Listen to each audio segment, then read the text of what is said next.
और एक विश्वास के साथ आप लोगों से कहना चाहूंगा, जितने लोग आस्था पर कथा सुन रहे हो, जितने फेसबुक यूट्यूब पर सुन रहे हो, और जितने लोग मालेगांव की ये पवित्र भूमि पर बैठकर कथा सुन रहे हो, दिल से कहूं आप लोगों से, आप स्वीकार करिएगा, दुख की घड़ी में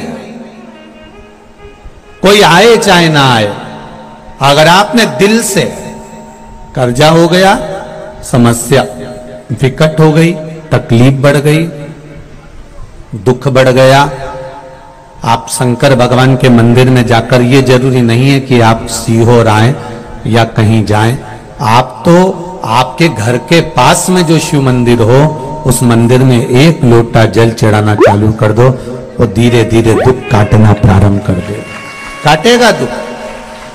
बस जल चढ़ाने का एक नियम है शिव जी का। शंकर भगवान को जो जल चढ़ाया जाता है दुख काटने के लिए, तकलीफ काटने के लिए, कष्ट मिटाने के लिए, तो एक नियम है शंकर भगवान का जल चढ़ाने का जो नियम है। जैसे ये गौल जलाधारी है, यहां से पानी गिरता है, ये शिवलिंग है। ये दो जो भगवान का पानी जहां बहकर जाता है ये गोल में से, तो यहां जो स्थान है, ये सीधे भाग पर गणेश जी विराजमान है, लेफ्ट भाग में कार्तिकेय जी है, बीच में एक मोटी सी लाइन होती है जहां अशोक सुंदरी है, ऊपर से जो बूंद बूंद पानी गिर रहा है वो शंकर भगवान की 5 लड़कियां हैं, जया, विषहरा, शामलीबारी, दौतली और देव। जहां गोल भाग है, जहां शिवलिंग रखा हुआ है, ये माता पार्वती जी का हस्त कमल है, जिसको पीठिका कहते हैं। महाराज, जल चढ़ाने का नियम है, जब हमारे ऊपर दुख होता है, तकलीफ होती है, कष्ट होता है, बड़ी दिक्कत परेशानी होती है, तो हम जल चढ़ाते हैं। तो उस जल को चढ़ाने का नियम है, पहले गणेश जी का स्थान, कार्तिकेय का स्थान, अशोक सुंदरी की जगह, फिर माता पार्वती की पीठिका, उसके बाद जलाधारी को स्मरण कर कर जल धीरे धीरे शंकर भगवान पर छोड़ा जाता है। जब धीरे धीरे शिव जी पर जल चढ़ाएं, उसके बाद में आप अपने मन की कामना जब जल चढ़ाते जाएं और बाबा से कहते जाएं, बाबा रोज कामना कहने की जरूरत नहीं है, एक बार आप कामना करो और उसके बाद जल चढ़ाना प्रारंभ करो, और उसको कहना जरूर, तेरे दरबार से कोई खाली नहीं गया मेरे शंभू, मैं नहीं जानती, मैं तो इतना जानती हूं कि कंकर शंकर है और तू सुनता जरूर है। ब्रह्मा ब्रह्म लोक में है, भगवान विष्णु वैकुंठ लोक में है, पर मृत्यु लोक में मेरा देव अधिदेव महादेव है, मेरी सुनेगा जरूर। और बाबा से विनय कर कर आप आइए। जल चढ़ाने का नियम, अगर दुख है, तकलीफ है, कष्ट है तो ऐसे चढ़ा दो, और अगर मन कर रहा है डायरेक्ट शिव जी पे चढ़ाना हो तो तुम्हारी मर्जी, उसमें कोई मना नहीं। शिव तत्व किसको कहते हैं? शंकर का गुणगान, शिव का स्मरण, भगवान शंकर का मंत्र जाप किसको कहते हैं? ये वही समझ सकता है जिसके भीतर शिव समाया होगा। और एक विश्वास के साथ आप लोगों से कहना चाहूंगा, जितने लोग आस्था पर कथा सुन रहे हो, जितने फेसबुक यूट्यूब पर सुन रहे हो, और जितने लोग मालेगांव की ये पवित्र भूमि पर बैठकर कथा सुन रहे हो, आप दिल से उसकी कथा सुनना। इस वाणी का, इस व्यासपीठ का एक शब्द हो सकता है, हॉस्पिटल में पड़ा हुआ कोई व्यक्ति, कर्जे में डूबा हुआ कोई व्यक्ति, गलत व्यसन में पड़ा हुआ कोई व्यक्ति को आपके द्वारा निकली हुई वाणी से भी बाहर निकाल सकता है। जैसे उस मां को कहा किसी ने, सियोर वाला महाराज कहता है एक बार चले तो जा शंकर जी के मंदिर में, उसने पत्र में लिखा।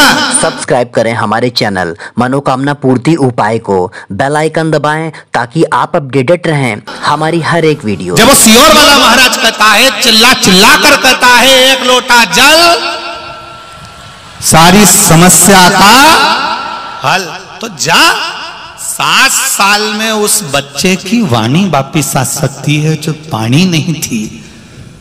जब वो वाणी मेरा महादेव दे सकता है, वो देखो उस माँ के चेहरे की खुशी, उस माँ के चेहरे की रौनकता, जिसका बेटा 7 साल बाद बोला हो, उसका आनंद देखिए कि कितना होगा,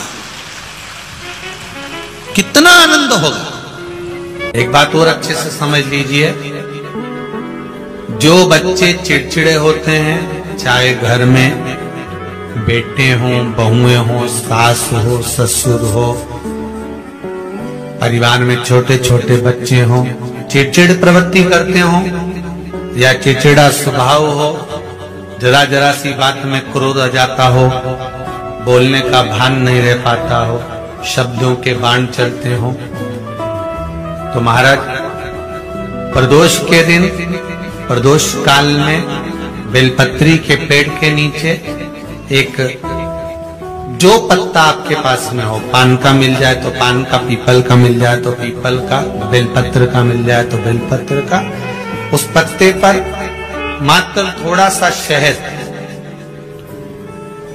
और 7 दाने चावल के रखकर घी का दिया लगा दो महाराज, और थोड़ा सा जल हाथ की अंजलि में लेकर भगवान देवाधिदेव महादेव का स्मरण कर कर कि इस बेलपत्री के वृक्ष के नीचे माता लक्ष्मी, पार्वती, सरस्वती विराजमान है। इसी बेलपत्री के पेड़ के नीचे मेरे देवाधिदेव महादेव का 12 ज्योतिर्लिंग का स्वरूप प्रकट है। उनका स्मरण कर कर जल चढ़ा दीजिए और उसका स्मरण कर लो जो चिड़चिड़ प्रवृत्ति करता, क्रोध करता, जिसको बोलने का भान नहीं होता हो, सम्मान नहीं देता हो, अपशब्द कहते, उनका स्मरण कर कर आप छोड़ेंगे। एकदम एक प्रदोष करेंगे, दूसरे प्रदोष तक तो आपको कोई दिक्कत ही नहीं। 2-3 प्रदोष कर कर देखिए, बाबा कृपा करें। 3 जगह पर अगर कोई बीमारी ऐसी हो गई कि वो समाप्त नहीं हो रही, बड़ी बड़ी तकलीफ, मतलब एक बार दवाई अगर चालू हो गई तो दवाई बंद ही नहीं हो रही है, तो उसके लिए आपको 3 जगह पर जल चढ़ाना प्रारंभ कर दो। मात्र 1 हफ्ते से ज्यादा चढ़ाना भी नहीं पड़ेगा। जैसे 1 हफ्ते आप टेबलेट लेते हो, गोली लेते हो, 1 हफ्ते चढ़ाना प्रारंभ कर दो। सबसे पहले बेलपत्री के पेड़ के नीचे क्या करना है, जल का पात्र लेना है, उसमें 2 दाने चावल के डालना, 2 दाने अक्षत के डालिए। पहले बेलपत्री के पेड़ के नीचे जाओ, वहां जल चढ़ाओ, फिर जाइए पीपल के वृक्ष के नीचे, वहां जल चढ़ाइए, आखिरी में या तो शमी के नीचे या फिर आंवले के नीचे, इन दोनों में से कोई एक वृक्ष जिसके नीचे। पर 1 हफ्ते अगर आपने आंवले में चढ़ाया है तो आंवले में ही चढ़ाना, शमी में चढ़ाया है तो शमी में चढ़ाना, ये बदल के मत चढ़ाना कि आज मैं शमी में चढ़ा देता हूं, कल आंवले में चढ़ा दूंगी, ऐसा नहीं। शंकर भगवान पे चढ़ा हुआ जल जो बहकर जाता है उसको 3 जगह पर जरूर लगाना चाहिए। ध्यान से सुनिएगा। 9 ग्रह जो शरीर पर राहु, केतु, मंगल, बुध, शनि परेशान करते हैं, उसकी समाप्ति के लिए शिव पर चढ़ा हुआ जल नैनों पर, कंठ पर, मस्तिष्क पर, 3 जगह पर जिसके प्रतिदिन शिव पर चढ़ा हुआ जल लगता है उसको कभी 9 ग्रह परेशान नहीं कर सकते। शंकर की कृपा बरसती है। शंकर की सब्सक्राइब करें हमारे चैनल मनोकामना पूर्ति उपाय को, बेल आइकन दबाएं ताकि आप अपडेटेड रहें हमारी हर एक वीडियो। तो 1 रुपए कमाओ, 1.25 रुपए खर्च होता हो, पैसा हाथ में नहीं दिखता हो, तो शिव महापुराण में बड़ा सुंदर वर्णन किया गया। से दीप महत्वता, घर में 2 दिए हमेशा रखना चाहिए, घी का दिया हो चाहे तेल का दिया।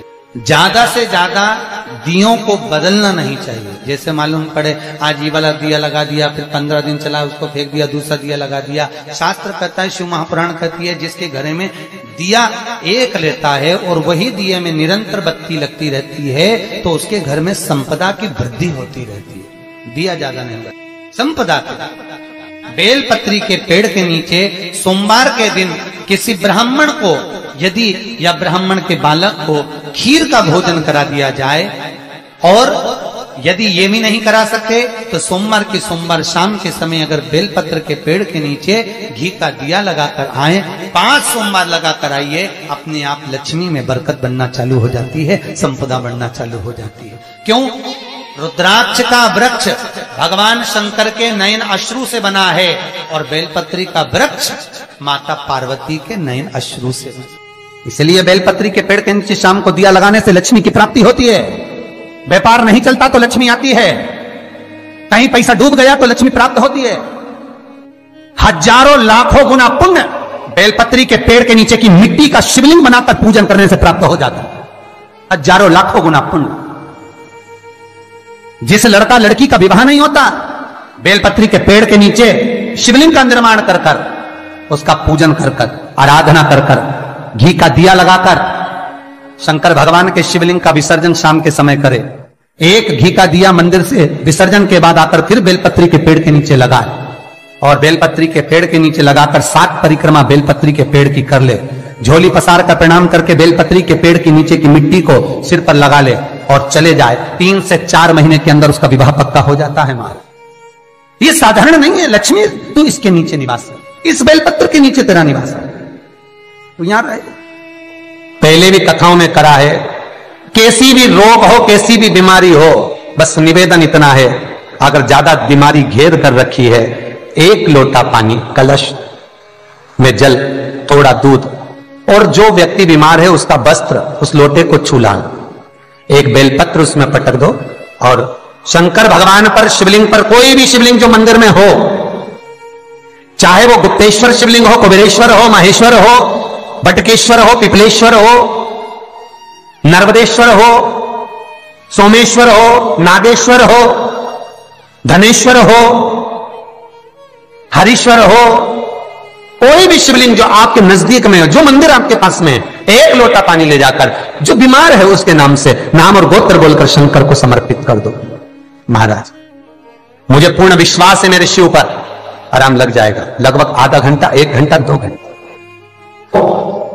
शंकर को 12 महीने शिवरात्रि आती है, हर महीने शिवरात्रि आती है।